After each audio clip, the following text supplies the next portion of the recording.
हिमाचल प्रदेश में लंबे समय तक चली बरसात के बाद अब पर्यटन कारोबार फिर से पटरी पर लौटने लगा है। इस बारिश ने कुछ समय के लिए ट्रैवल पर असर डाला था, पर अब पर्यटकों की भीड़ धीरे धीरे पहाड़ों की ओर बढ़ रही है। खास तौर पर शिमला, मनाली और बाकी हिल स्टेशनों में पर्यटकों की रौनक लौट रही है। हालांकि फिलहाल पर्यटक अधिकतर वीकेंड पर ही इन टूरिस्ट प्लेस की ओर बढ़ रहे हैं, जबकि हफ्ते के बाकी दिनों में घूमने वालों की संख्या बेहद कम है। थोड़ा फर्क तो पड़ रहा है जी। बाकी जैसे सैटरडेज को थोड़ा रश बढ़ता है, संडे को थोड़ा सा और रहता है, फिर मंडे से थोड़ा कम होता है। आज अगर हम पहले से कंपेयर करें तो अब पहले से बेटर हो रहा है।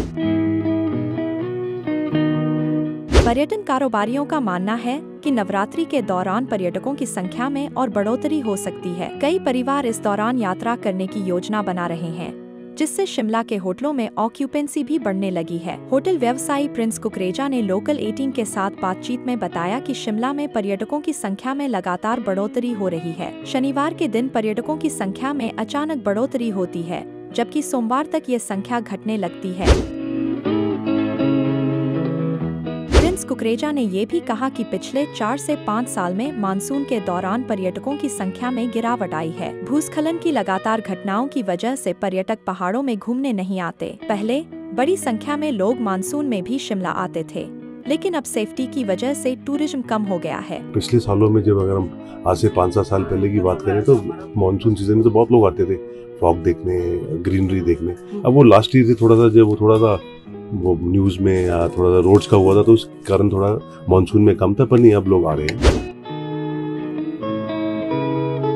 हाल ही में शिमला में एक मस्जिद विवाद भी चर्चा का विषय बना था, लेकिन प्रिंस कुकरेजा का मानना है कि इस विवाद का पर्यटन पर कोई खास असर नहीं पड़ा। उन्होंने कहा कि ये विवाद ज्यादा समय तक नहीं चला और अब सुलझ चुका है। पर्यटकों ने इस विषय पर थोड़ी बहुत पूछताछ जरूर की, लेकिन इसके बावजूद पर्यटकों की संख्या में कमी नहीं आई। मुझे लगा नहीं कि उसका कोई खास ज्यादा असर था यहाँ पे, क्योंकि वो एक दिन में मेरे ख्याल से सॉर्ट आउट हो गया था। वैसा कुछ है नहीं और इतना कुछ था भी नहीं। वो शुरू में 1-2 दिन पूछा लोगों ने, उसके बाद तो किसी ने नहीं पूछा उसके बारे में। अब वो मेरे ख्याल से सेटल हो गया।